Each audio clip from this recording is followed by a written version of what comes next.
اسی تکفیری رویے نے امام اعظم ابو حنیفہ کو رضی اللہ تعالیٰ عنہ کو جیل تک پہنچایا اور جنازہ وہاں سے اٹھوایا۔ اسی تکفیری رویے کے نتیجے میں امام مالک رحمت اللہ تعالی علیہ کو 25 برس تک گھر میں بند کر دیا گیا۔ وہ نماز جمعہ اور مسجد نبوی میں باجماعت نماز پڑھنے کے لیے 25 برس نہیں نکل سکے۔ امام مالک آج جن کے نام کو دنیا پوجتی ہے اور جن کے نام پر مذہب چلتے ہیں، ان کے زمانوں میں تکفیریوں نے کیا کیا تھا، انتہا پسندوں نے کیا کیا تھا۔ اسی تکفیری اور انتہا پسندی کے رویے نے امام شافعی کے خلاف عراق اور پھر مصر میں مہمات چلائیں۔ اسی تکفیری رویے نے امام احمد بن حنبل کو کوڑے لگوائے اور حضرت ابو یزید بسطامی کو اس وقت کے مفتیوں نے کفر کا فتویٰ، کافر ہونے کا فتویٰ لگا کر 7 مرتبہ بسطام سے نکال دیا۔ آج صدیاں بیت گئی، دنیا ان کے دیدار کے لیے جاتی ہے۔ ان کی زندگی میں 7 مرتبہ کوشش کی پلٹ کے آنے کی، بسطام میں آنے نہیں دیا۔ فتوے اتنے جلال کے ہوتے تھے۔ حضرت ذنون مصری کو زنجیریں پہنا کر، زنجیریں قیدی بنا کر مصر سے زندیق کہہ کر بغداد لایا گیا۔ حضرت سمنون محب پر کفر کا فتویٰ لگایا گیا۔ حضرت سہل بن عبداللہ تستری، جن کے حوالوں سے کتابیں بری پڑی ہیں، انہیں تستر سے نکال کر فتوے کفر کے لگا کر بصرہ لایا گیا اور وفات تک وہیں بند رہے۔ آج کتابیں ان ناموں سے بھری پڑی ہیں۔ علم کا سفر طے نہیں ہوتا ان ناموں کے بغیر، سلوک اور معرفت کا تذکرہ نہیں ہوتا ان ناموں کے بغیر، اہل سنت کا کوئی تصور ذہنوں میں نہیں ابھرتا ان ناموں کے بغیر، اہل حق کا کوئی تشخص نہیں بنتا ان کے تذکروں کے بغیر۔ ان کے زمانے میں انتہا پسندی کے رویے نے کیا کیا؟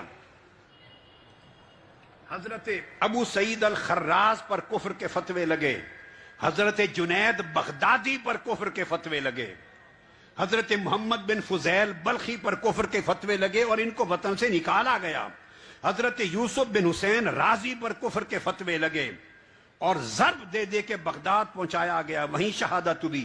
حضرت شیخ شبلی ابو بکر شبلی پر کفر کے فتوے لگے، حضرت غوث ابو مدین المغربی پر کفر کے فتوے لگے، حضرت غوث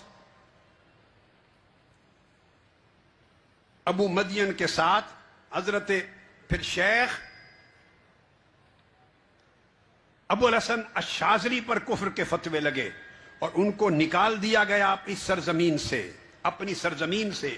مصر پہنچے، وہاں پتھر برسائے گئے، پلٹ کر اپنے وطن آئے، ادھر پتھر برسائے گئے، سمندر میں زندگی بیت گئی، اس میں حزب البحر ان پر اتری، جو آج اولیاء جن کا وظیفہ پڑھتے ہیں حزب البحر کا۔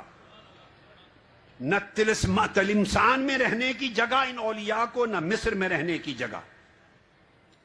حضرت تاج الدین سبکی پر کفر کے فتوے لگے اور اس سے بڑھ کر امام غزالی پر کفر کے فتوے لگے۔ تاریخ گواہ ہے، حکم دے دیا گیا ان کی کتاب احیاء علوم کو جلا دیا جائے، شہر کے چوراہوں میں رکھ کر احیاء علوم کو جلا دیا۔ آج کوئی عالم اور صوفی احیاء العلوم کے بغیر سفر طے نہیں کر سکتا علم کا۔ کسی کو یہودی کہا جاتا، کسی کو نصرانی کہا جاتا، کسی کو مجوسی کہا جاتا۔ حضرت غوث شیخ احمد رفاعی پر زند کا کفر کا فتویٰ لگا اور آخری حضرت شیخ اکبر محی الدین ابن العربی پر کفر کا فتویٰ لگا۔ یہی جلال الدین رومی کا حال۔ الغرض ایک تاریخ بھری پڑی ہے۔ یہ سارے صوفیاء تھے، اولیاء تھے، جن کی خانقاہوں سے انسانیت نے فیض لیا، جنہوں نے لوگوں کے سینوں میں سنت محمدی کے چراغ روشن کیے، لوگوں کو بدعتوں اور فسق و فجور کی ظلمتوں سے نکالا اور انسانیت کو آقا علیہ السلام کی سیرت طیبہ کا نور عطا کیا۔ آج ان کے دروازوں پر جا کر لوگ فیض کی خیرات مانگتے ہیں، مگر انتہا پسند تکفیری رویے ان میں سے کسی کو اپنے زمانے میں آزاد نہیں چھوڑتے رہے.